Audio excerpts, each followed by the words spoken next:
Hello YouTubers. I get a lot of requests from people that do beauty tips and beauty tutorial videos. Now basically what they ask me is what's the best camera to use on close-ups, and you know, which has got the best focusing. So what I've decided to do, I'm currently filming with the Kodak Zi8, and what I'm going to do is go through each of my cameras to show you what the focusing is like. I have a few props with me which I shall be using, which I borrowed off my sister, and I also shall demonstrate the text also. Now what I've done is I've arranged the cameras as far as I can see in a price order. Now the Zi8 is probably the cheapest, so that is what I will start with.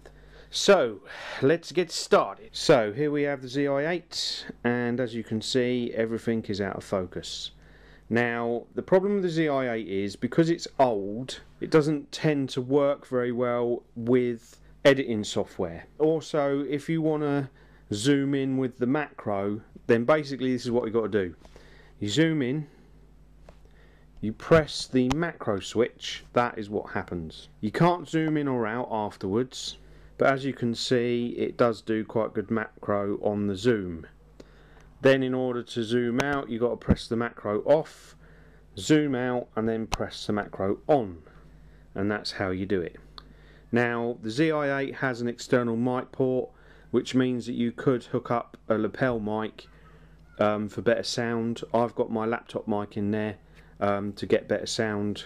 As you can see the macro is okay, but you can't zoom in while you're in macro mode, which is a little bit of a disappointment.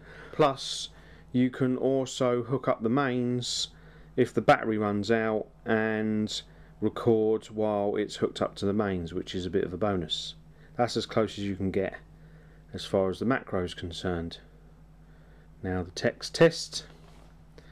So there you go, there's the text. I think they're still doing Zi8s. You'd probably get them off eBay or Amazon, and they're probably quite cheap by now. Okay, so that's the Zi8. Next up we shall have a look to see how the Panasonic TA1 fares. Okie dokie. Right, so here we have the Panasonic TA1. I have the camera about the same distance as I had the Zi8, and as you can see it's just as clear as the Zi8 was in macro mode, so that's pretty good. Now I'm going to zoom in, and as you can see, zoomed in, you do get quite a nice clear bit of text there, which is pretty good. I haven't moved the camera forward or anything like that, and I haven't put a macro mode on, so obviously it can do it automatically. Let's zoom out. Now the only problem with the TA1, it is very tricky to hook it up to the mains and record at the same time. So if your battery runs out, then basically you've got to hook it up to your computer and charge it via your computer, which is a little bit annoying. But other than that, the Panasonic TA1 does do quite a good job, and it is relatively cheap now. There is a new version, the Panasonic TA2, but obviously it's only just come out and it will be dearer. So now we have a look at the text. A little bit clearer than the Zi8, and the Zi8 is meant to have a dedicated macro mode, so there you go. Okay, that's the Panasonic TA1. Next up we should be looking at the Kodak Playtouch. Okay, so here we have the Kodak Playtouch. It also has an external mic port and a dedicated macro switch. So here we have the liner pencil, and I shall put the macro mode on. So there's with the macro mode on. Now that is quite clear. I can move the camera slightly closer than the other two cameras. Now for the zoom. Now I would say that that's clearer than the two previous cameras. You do have a few more options as far as taking pictures are concerned, and effects and stuff with the Playtouch.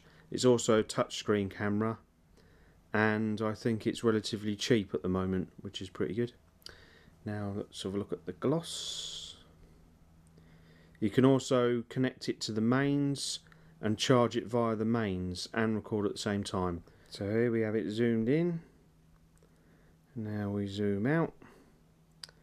So there you go. Now we'll have a look at the text. So here we have the text. Zoom in. Relatively decent zoom in. And zoom out. So there you go, that's the Kodak Playtouch. Now we're going to have a look at the Kodak Playsport ZX5. So here we have the Kodak ZX5.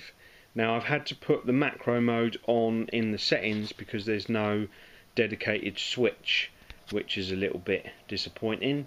The ZX5 is the waterproof version. It has the macro and we can zoom in without doing any funny business with switches and stuff. Now I would say that that is the clearest that we've probably seen so far. The ZX5 is a little bit more expensive than the rest of them. The audio isn't as good as the two external mic cameras, which is the Zi8 and the Playtouch, but the mic does do a okay job. You can hook the mains up and record at the same time, which is a bonus. You can also zoom while in macro mode, which is another bonus as well. I think so far out of all of the cameras that we've seen, this has probably been the clearest as far as the focusing is concerned, and you do get the same kind of options on it as you do with the Kodak Playtouch, which was the last camera that I used. Okay, so that's the Kodak Playsport ZX5. Now let's have a look at the Panasonic DC1. Okay, so here we have the Panasonic DC1. I have it in macro mode, which you can easily set up by just pressing a button on the actual camera itself. You can actually adjust the focus manually yourself. Plus you have the flip out side screen so that you can see what you're recording, which is a bonus as well. Now, the huge difference between this camera and all the others that I've shown you is this. Now, what I've done is I've moved the camera closer to the eyeliner pencil. I haven't used zoom, I haven't pressed any special buttons, I've actually moved the camera itself closer to the object. Now, as you can see, the clarity of the text is just outstanding, and I would say that it's far better than any of the cameras that I've shown you so far. Now, if I move it out, it readjusts itself. So let's have a look at the gloss. There's the gloss. Move by hand closer to the gloss, and there we have it. Now, I must admit there have been a few times where the autofocus does take a little bit longer to focus in on the object, but compared to the other cameras, this camera just does such a better job as far as macro is concerned. And pull the camera out and it refocuses.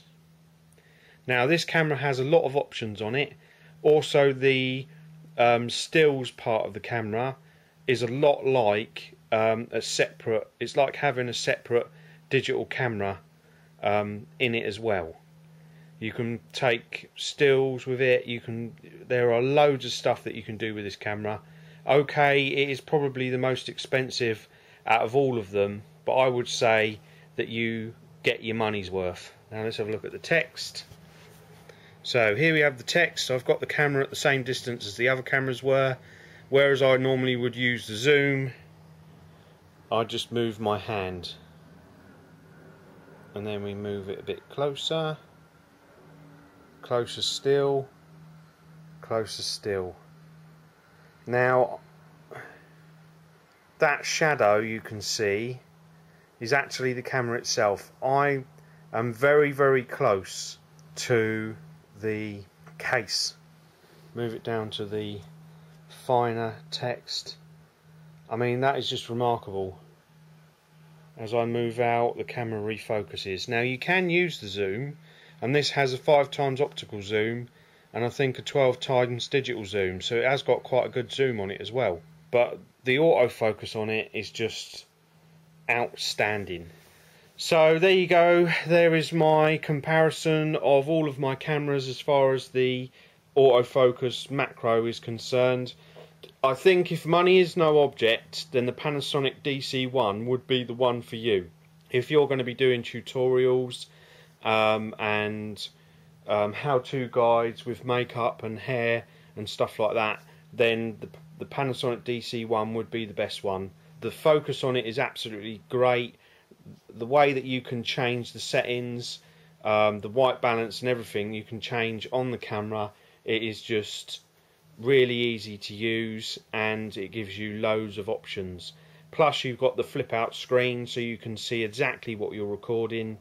The audio, compared to the others, the audio is okay.